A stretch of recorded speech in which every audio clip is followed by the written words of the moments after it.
ले भिखारी, ओढ़ ली उसे। पकड़ अपना कंबल, नहीं चाहिए।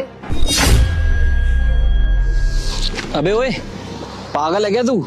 इतनी सर्दी हो रही है, कहाँ पर आए? ओढ़ ले इसको, ले। अरे हमारा जीवन है, तंग मत करिए, नहीं चाहिए आपका कंबल। अरे लेकिन क्यों नहीं चाहिए? क्योंकि हम इस जीवन को खत्म करना चाहते हैं। अबे पागल तो नहीं हो गया भाई तू? कैसी बात कर रहा है? देखो, जीवन जीने के लिए ना कोई अपना होना जरूरी होता है, और हमारा अपना कहने वाला हमारे पास कोई भी नहीं है। देखो, भगवान ना बहुत सोच समझ के जीवन देता है, और इंसान को ऐसे व्यर्थ नहीं करना चाहिए जीवन। अगर तुम्हें कोई दिक्कत परेशानी है तो मुझे बताओ। अरे क्या जानना है आपको, क्या बताएं? गांव से आए थे यहाँ पर शहर में कमाने के लिए। गांव में अपना कहने के लिए बस भाई है हमारे। माँ बाप तो बचपन में ही गुजर गए थे, उन्होंने हमें पढ़ा लिखा कर बड़ा किया है। अरे जब तक उनकी शादी नहीं हुई थी सब कुछ ठीक था, लेकिन जैसे ही शादी हुई ना, भाभी के गुलाम हो गए।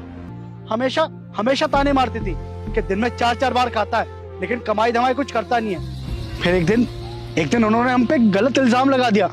भैया से कहने लगी कि हम उनको छेड़ रहे थे।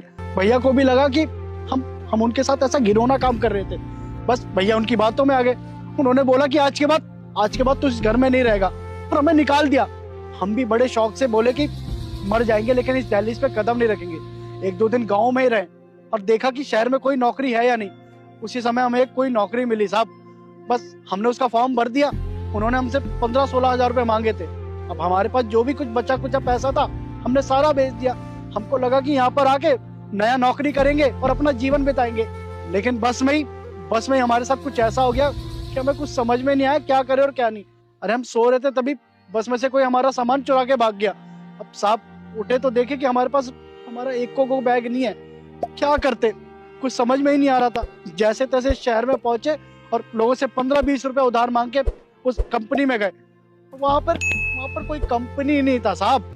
देखो, मैं समझता हूँ तुम्हारे साथ वाकई बहुत बुरा हुआ।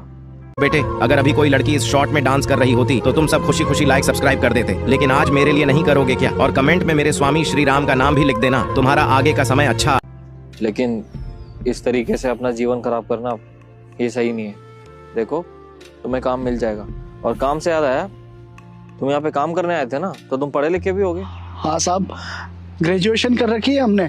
अरे इतने पढ़े लिखे हो तो ऐसी पढ़ाई लिखाई ऐसे व्यर्थ क्यों कर रहे हो? एक बात बताओ, बैकएंड का काम है मेरे ऑफिस में, तुम चाहो तो वहाँ पे नौकरी कर सकते हो। आता है ना कंप्यूटर चलाना? हाँ साहब, कंप्यूटर चलाना आता है, बेसिक कोर्स कर रखा है हमने।